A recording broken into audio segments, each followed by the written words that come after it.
உங்கள் வாழ்க்கையை மாற்றும் ஒரு விஷயம் இதில் இருக்குது. சரிங்களா?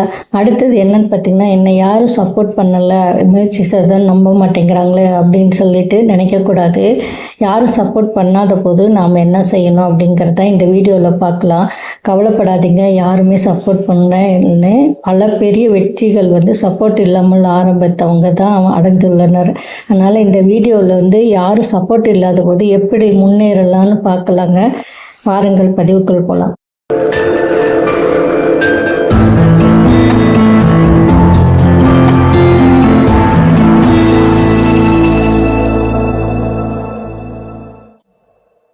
ஹலோ ஃப்ரெண்ட்ஸ், இந்த பதிவில் உங்களை யாரும் ஆதரிக்கலைன்னா என்ன செய்யறது அப்படிங்கிற டாபிக்கு 8லேருந்து 10 நிமிஷம் விரிவான ஸ்கிரிப்ட் கொடுத்துருக்கேன்.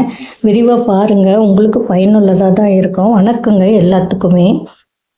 நம்ம வாழ்க்கையை எடுத்துக்கோங்களேன், மிகவும் கடினமான உணர்வுலாம் இருக்கும் சில நேரத்தில். சரிங்களா? நம்ம ஒரு விஷயத்தை செய்ய முயற்சி செய்கிறோம், கனவு காண்றோம், ஆனால் நம்ம யாரும் ஆதரிக்க மாட்டாங்கங்க. சில நேரங்களில் குடும்பம் கூட நம்மளை புரிந்து கொள்ளாது. அந்த நேரத்தில் மனசு உடைந்து போகும். ஆனால் ஒரு உண்மையை புரிஞ்சுக்கணுங்க. உலகத்தில் பல வெற்றியாளர்கள் இருக்காங்க இல்லையா?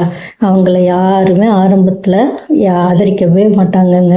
இந்த வீடியோவில் உங்களுக்கு யாரும் சப்போர்ட் இல்லாத போது என்ன செய்ய வேணும் அப்படின்றது தான் பார்க்க போகிறோம். கல்பனா தமிழ் பிளாக்குக்கு வந்திருக்கிறதுக்கு நன்றிங்க. ஒவ்வொரு மனிதருக்கும் வாழ்க்கையில் ஒரு கோல் இருக்குங்க. ஆனால் அந்த கோலை அடையிறதுக்கு முயற்சி செய்யும்போது சில நேரங்களில் சப்போர்ட்டே இருக்காது. அது குடும்பத்தில் இருக்கலாம், அல்லது நண்பர்களோட கூட இருக்கலாம், ஆனால் சுற்றி இல்லை மக்களிடமிருந்து கூட இருக்கலாம். ஆனால் இந்த நேரத்தில் மனம் உடையாமல் இருக்கிறது தான் மிக மிக முக்கியங்க.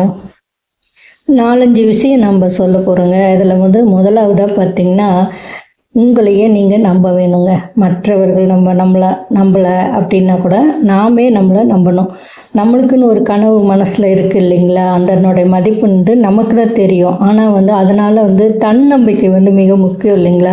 ஒரு செயலை செய்யணும் அப்படின்னா ஒரு தன்னம்பிக்கையோடு இருந்தால் தான் உத்வேகத்தோடு நம்ம செய்வோம். ஆனால் நம்ம நம்ம மேலேயே நம்மளுக்கு நம்பிக்கை இல்லைன்னா என்ன பண்ணுவோம்? நம்பிக்கை இருக்காது இல்லையா? அதனால் நம்மளையே நம்ம நம்பக்கணுங்க. அடுத்ததாக பார்த்திங்கன்னா, எல்லோருமே எப்பயுமே ஃபஸ்ட்லேயே புரிஞ்சிக்க மாட்டாங்கங்க நம்மளை பற்றி. அது இப்போ ஒரு விஷயம் நம்ம புதுசாக செய்ய போகிறோம் அப்படின்னா அது எல்லாருமே அண்டர்ஸ்டாண்ட் பண்ணிக்கணும், புரிஞ்சுக்கணும்னு அவசியம் இல்லை இல்லைங்களா? அதனால் கண்டிப்பாக அது புரிஞ்சிக்கவே மாட்டாங்க. அதனால் என்ன பண்ணுவாங்க, அவன் என்னவோ செய்கிறான் பாரு அப்படின்னு சொல்லிட்டு பண்ணுவாங்க, சந்தேகமாக பார்ப்பாங்க. இதெல்லாம் ரொம்ப சர்வசாதாரணங்க. அதுக்கெல்லாம் நம்ம கவலைப்பட வேண்டியதில்லை. ஆனால் அடுத்ததாக பார்த்திங்கன்னா, நீங்கள் என்ன ஒரு கோல் வச்சுருப்பீங்க இல்லையா? அந்த உங்கள் இலக்கு என்ன அப்படின்ட்டு அதுலேயே கவனம் செலுத்தி நீங்கள் அது கான்ஃபிடெண்ட்டாக இருக்கணும். ஏன்னா நான் ஒவ்வொருத்தருக்கும் ஒரு கோல் இருக்கும், என்ன செய்ய போகிறோம் அப்படின்னு சொல்லிட்டு. மற்றவர் என்ன சொல்கிறாங்க அது அப்படின்லாம் நினச்சோன்னு வச்சுக்கோங்க, நம்ம முன்னேறவே முடியாது. அதனால் நம்ம கோல் மேலே தான் நம்ம ஃபோக்கஸ் பண்ணணும்.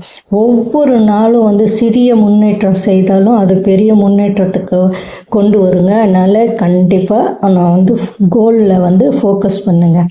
அடுத்ததாக பார்த்திங்கன்னா, நான் அடிக்கடி சொல்கிறது தாங்க, நெகட்டிவ் பீப்புள்களை மட்டும் பக்கத்தில் வச்சுக்காதீங்க. டிஸ்டன்ஸ் தள்ளி வச்சுடுங்க.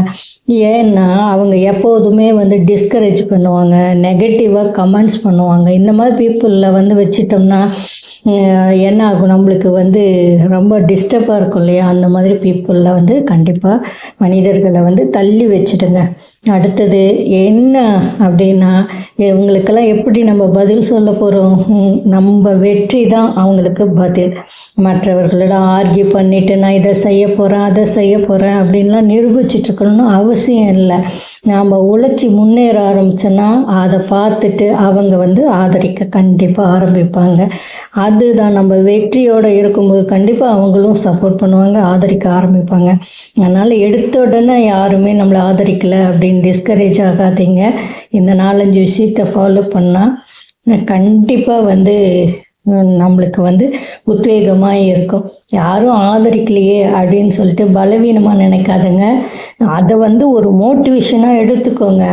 ஏன்னா ஒரு நாள் நீங்கள் வெற்றி பெற்ற பிறகு உங்களை நம்பாதவங்களே உங்களை பாராட்டுவாங்க. அதனால் இதை நினைவில் வச்சுக்கொள்ளுங்க. எப்பொழுதும் நீங்கள் வந்து உங்களுக்கே ஆதரவாக நிற்கணும். உங்களை யாரும் ஆதரிக்கவில்லை அப்படின்ட்டு நினச்சிட்டுலாம் இருக்கக்கூடாது. சரிங்களா?